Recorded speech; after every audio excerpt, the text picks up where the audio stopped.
I decided to support my fiancé. Every weekend he would drive to Willow Creek to help his mother with chores and bring along the food I'd carefully prepared. Jars of lentil soup, rosemary bread, and my signature peach preserves. One Saturday, I thought I'd surprise them and deliver the basket myself, without telling anyone. As she approached the house, she froze.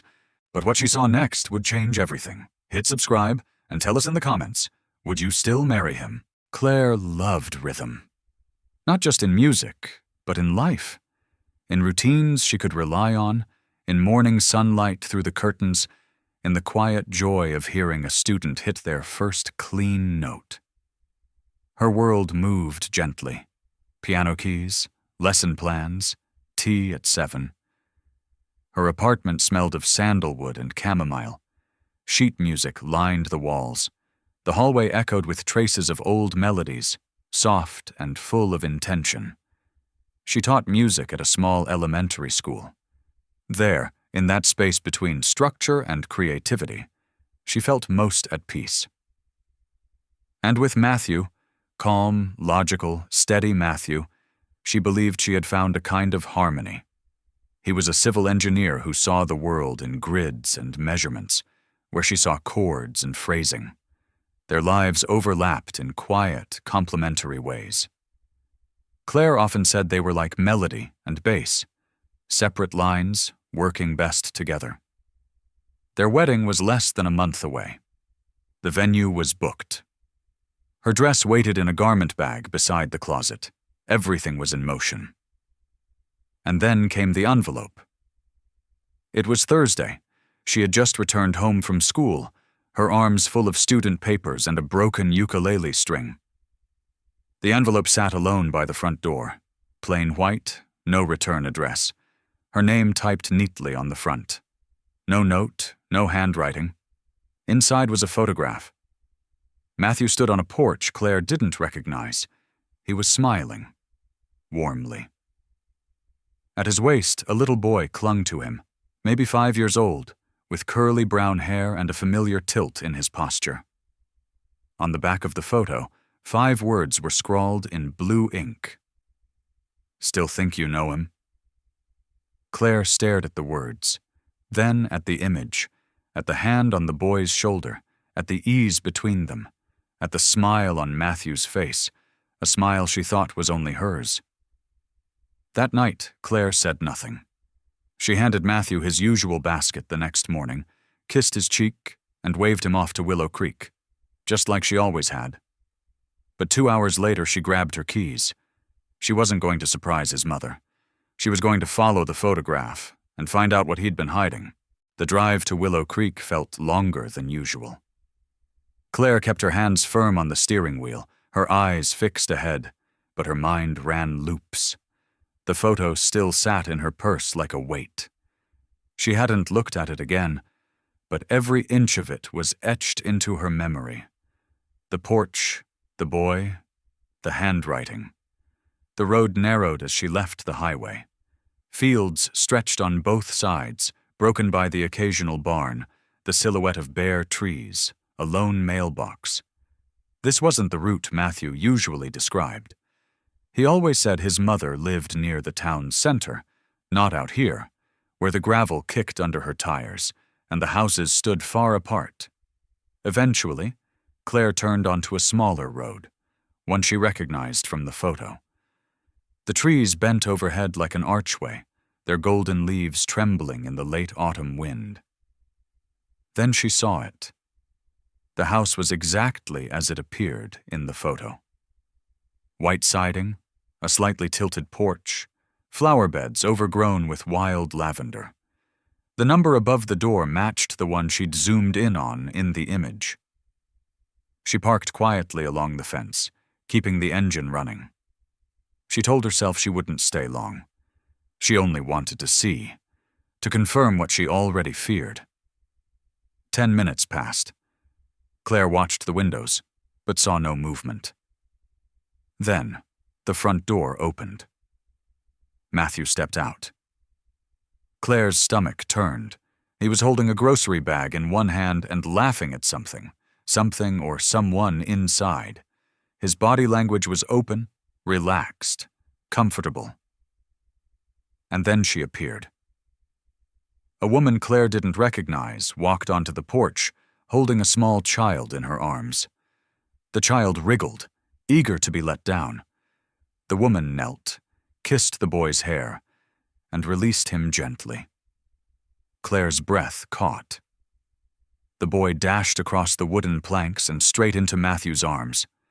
Matthew bent to meet him halfway, scooping him up effortlessly with a smile Claire hadn't seen in months. And then came the word. "Daddy!" It was clear, loud, certain. Claire felt the world around her compress. The engine noise dulled.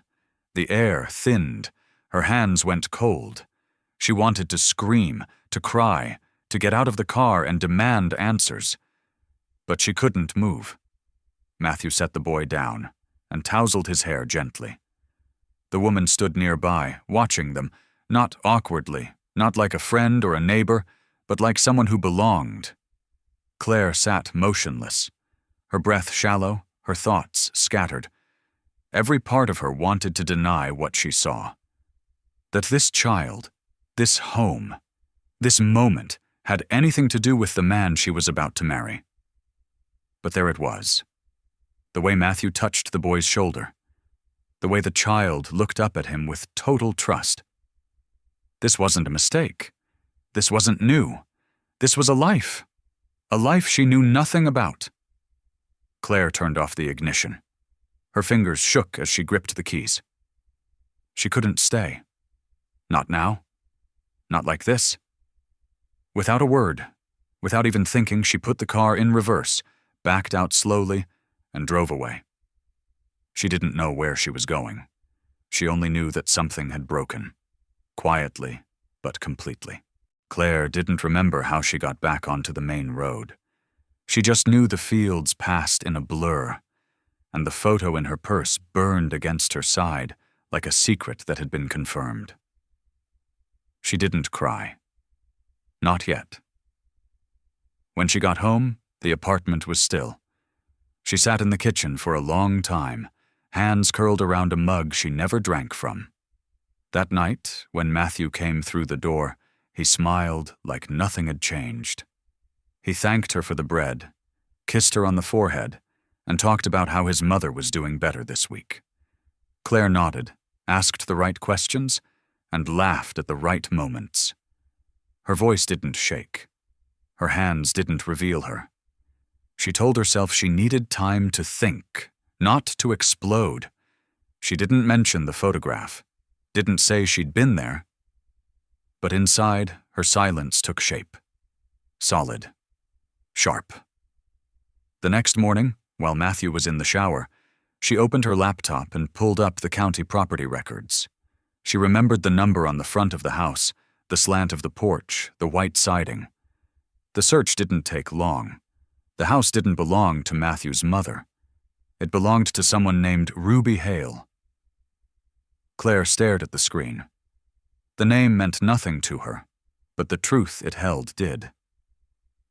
A quick search revealed more. Ruby was a seamstress who worked part-time out of her home. There were listings, old school newsletters, a local directory, even a blog from years ago mentioning her by name. And once, attached to a school fair photo, a caption, "Ruby Hale with her son, Sasha." Claire leaned back in her chair. Sasha. The boy had a name, a life, a mother. And somehow Matthew had a place in all of it. For a moment, Claire considered confrontation, slamming the photo down on the table, demanding an explanation, screaming through the betrayal. But something held her back. Maybe it was shock, or pride, or fear of what she'd hear. Instead, she planned. 2 days later, she drove back to Willow Creek, this time without a basket or an excuse. When she arrived, she didn't walk directly up to the door. She sat in her car for nearly 10 minutes, watching. The front yard was quiet. A few toys scattered on the grass. A tricycle leaned against the porch rail. Then, with her heart hammering, Claire got out and knocked. Ruby answered. She was younger than Claire expected. Simple clothes, hair in a loose braid. Her expression wasn't guarded, just tired. "Can I help you?" she asked, her voice calm but curious. Claire hesitated. "I'm doing a small project on historic homes in the region," she said, the lie forming easily now. "I noticed this one, and She trailed off, unsure how much of her own voice she could trust. Ruby looked at her for a moment, then opened the door wider. "You're welcome to come in," she said. "We were just making tea." Claire stepped inside. The house smelled like warm fabric and something baking. In the corner, a boy sat on the floor, pushing a toy truck along the edge of the carpet. It was him. Sasha. He looked up briefly at Claire, then turned his attention back to the truck. Ruby gestured toward the kitchen. "Please, sit. I'll grab a second cup." Claire moved slowly, every step weighed down by the question that had been growing inside her since the moment she saw that photograph. Not who Ruby was, but why Matthew had kept her hidden so carefully. And why, now, when everything was so close, a wedding, a future, the past had come back like this. Claire sat at the kitchen table, fingers lightly touching the rim of the cup Ruby placed in front of her. The tea smelled faintly of mint and something floral, but she barely noticed. Across the table, Ruby sat down quietly, her expression neutral, maybe even a little cautious. "I'm Claire," she said finally. Her voice came out more even than she expected. Ruby nodded slowly. "I'm Ruby. You said you're interested in homes like this?" Claire looked at the woman in front of her. The woman who'd handed Matthew's child over on the porch like it was normal, like it was routine. Claire took a breath. "That was a lie," she admitted. "I'm not here about architecture. I'm Matthew's fiancé." Ruby's shoulders didn't stiffen the way Claire had expected. She didn't gasp, didn't get angry. Her expression didn't shift into guilt or panic. She simply blinked, her hands folding together neatly in her lap. "I thought that might be it." "You knew he was engaged?" "No," Ruby said softly. "But I knew someone would show up one day." Claire stared at her. "How long has this been going on?" Ruby looked down for a moment, then met Claire's gaze. "Sasha's 5, almost 6. Matthew's been in his life since the beginning, though not always like this. He wasn't with me when Sasha was born. We weren't together when I found out I was pregnant." Claire felt something cold and tight settle in her stomach. "Were you in love with him?" Ruby paused, a small, wry smile pulling at one corner of her mouth. "Once. Yes, a long time ago. But not now. What's between us now is only for Sasha." Claire didn't know whether that made it better or worse. She looked toward the living room, where Sasha's toy truck had been left behind, half buried in a rug. "Why didn't he tell me?" she asked. Ruby shrugged gently. "You'd have to ask him that, but I think he was afraid. Afraid that if you knew, you'd leave, that you'd see it as baggage or betrayal." Claire felt a flush rise in her chest. "It is betrayal. Not the child, but the lie, the hiding." Ruby nodded. "I agree, but he never lied about loving you. I could see that from the way he talks about you, when he talks at all." Claire looked up sharply. "He talks about me?" "Not often. But when he does, it's different. I think he wanted to keep this part of his life separate. For your sake, or his. Or both. But that kind of separation never lasts." The clock in the hallway ticked steadily. Claire stared into her tea, no longer steaming. "He's a good father," Ruby said after a pause. "Sasha adores him. He reads to him, helps with homework, fixes his broken toys. I never asked him to be involved, but he came back anyway. Quietly. Steadily. Like he couldn't walk away from it." Claire didn't speak. She felt torn in half. One side of her ached for the man she loved, the man who had done a good thing, staying for his child. The other side burned with anger for the silence he'd chosen instead of trust. Ruby stood and walked to the counter. She opened a small tin, took something out, and returned to the table. He wrote this for Sasha a while ago. A letter. I think he thought he might be gone one day, and he wanted Sasha to know something. Maybe you should read it. Claire hesitated, then took the envelope. It was sealed. The handwriting on the front was unmistakably Matthew's. She didn't open it. Not yet. I don't want to be in your life, Ruby said. I don't want to take anything from you, but Sasha, he deserves the truth. And maybe you do too. Claire stood slowly, the letter still in her hand. Thank you for being honest. Ruby nodded once. Thank you for not slamming the door. Claire left the house in silence. The wind had picked up. The sky was beginning to gray. As she walked to the car, the letter trembled slightly in her hand. She had come for the truth. Now she had to decide what to do with it. Claire didn't open the letter. Not in the car, not when she got home, not even that night. It stayed tucked beneath a book on her nightstand, like a sealed question she wasn't ready to answer. Matthew came home late the next evening. His jacket smelled of wood smoke and wind. He set down his keys, greeted her like nothing had changed, and asked if she wanted tea. Claire nodded. Her voice wouldn't come. He moved around the kitchen as he always did, familiar and calm. But Claire saw it now. The way he avoided her eyes, the extra beat of quiet after every sentence. He felt something in the air. He just didn't know what. When the kettle clicked, Claire placed the photo on the table between them. Matthew froze. His hand stayed on the kettle's handle. Slowly he looked down, then back at her. His expression didn't register surprise, only stillness, like something inside him had stopped. I followed you, Claire said quietly. I saw the house. I saw the boy. He didn't ask which boy. He didn't pretend. He simply sat down across from her, hands folded, as if waiting for judgment. I should have told you, he said, years ago. You think? The words came out sharper than she intended. She steadied her breath. Why didn't you? He looked down. Because I was afraid. Of this, of losing you. So instead you lied. For years, he nodded, slowly. I know. Claire studied him. The man she was going to marry.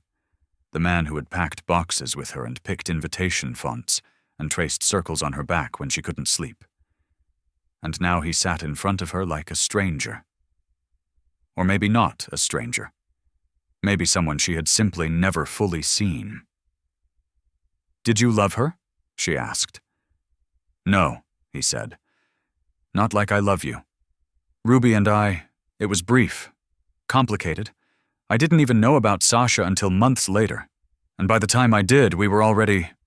He trailed off. Claire filled the silence. Already playing house, building a life. Matthew's voice was steadier than she expected. I didn't walk away from him, Claire. I couldn't. But I thought I could keep it separate. Keep it from touching us. She shook her head. He's not a file you keep in a drawer. He's a child. Your child. I know. Claire leaned back, arms crossed, the air between them thick and sour. Were you ever going to tell me? She asked. Matthew didn't answer right away. Then, I thought maybe. Someday, when it was easier. Claire let out a bitter laugh. There's no version of this that gets easier, only versions where it gets worse. Silence. The clock in the kitchen ticked loudly. Finally, Matthew said, I understand if you want to walk away. She didn't reply. That night, they didn't sleep in the same bed. Claire lay awake, staring at the ceiling, her thoughts drifting between two images. The look in Sasha's eyes when he saw Matthew, and the way Matthew had said her name with fear and softness all at once. By morning, the exhaustion in her chest had calcified into something quieter. Not forgiveness, but clarity. She rose, dressed, and walked to the nightstand. The letter Ruby had given her sat where she left it. She opened it. Inside was a short note, written in Matthew's handwriting. To Sasha, in case one day I'm not around to explain it all, you were never a mistake. You were the moment I learned how not to leave. Claire read it twice. Then she folded it back neatly and slipped it into her coat pocket. Downstairs, Matthew stood in the kitchen again, this time not making tea, just waiting. I'm not leaving, she said, but I'm not forgetting either. We rebuild, on truth, or not at all. Matthew nodded. He didn't smile, just breathed. I'll do whatever it takes. Claire looked at him for a long moment, then reached for the keys. Come on, she said. Let's go see your son. The air smelled like jasmine and wood polish. Claire stood in front of the mirror, smoothing the lace at the hem of her dress. It was simple, no train, no glitter, but she had chosen it because it felt like her. Software honest. Outside, guests were beginning to take their seats under the tall oak trees. The wind moved gently through the leaves, rustling like pages turning. It was the same place they had chosen months ago, before the photograph, before the truth, before everything had changed. And yet, they were still here. It hadn't been easy. In the weeks since that morning, Claire and Matthew had spent hours talking, some nights in quiet conversation, others full of tears and pauses and uncomfortable truths. He didn't try to defend what he had hidden. He only listened. And when he spoke, it was to acknowledge what she'd lost because of his silence. They delayed the wedding, not out of punishment, but to breathe, to see if trust could be rebuilt on fractured stone. And somehow, slowly, it had. Not because everything had been fixed, but because they had chosen to stay.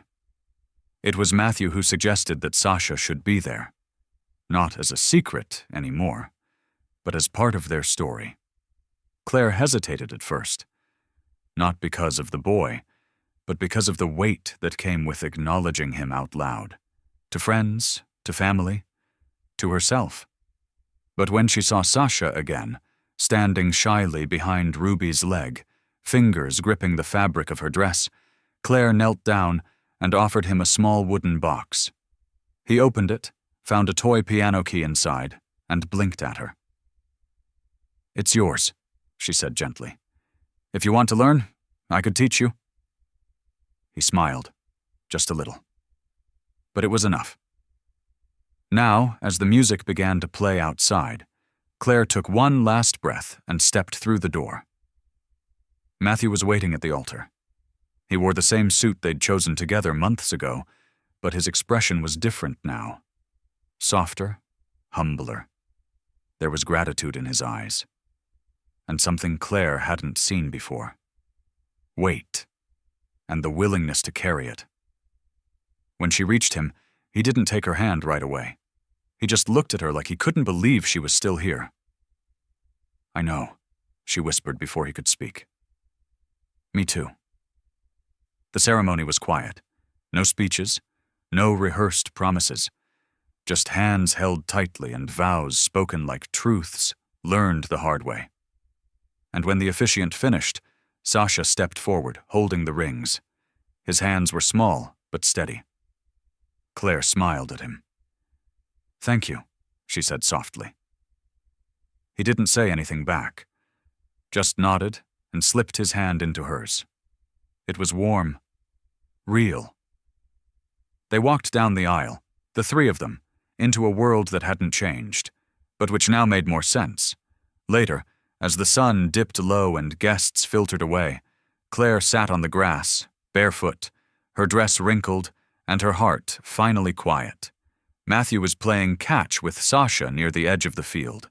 Their laughter rang out like wind chimes, uneven and perfect. Ruby stood nearby, a polite distance away. She raised her glass slightly. Claire nodded back. There was no rivalry, no triangle, just a shared story, complicated, but no longer hidden. For the first time in weeks, Claire didn't think about what had almost broken them. She thought about what had rebuilt them, not perfection, not forgetting, but choosing, again and again, to stay, to speak, and to listen. And when Sasha ran back toward her, arms open, Claire didn't hesitate. She caught him mid-step, held him tight, and whispered, "You're part of the song now, too.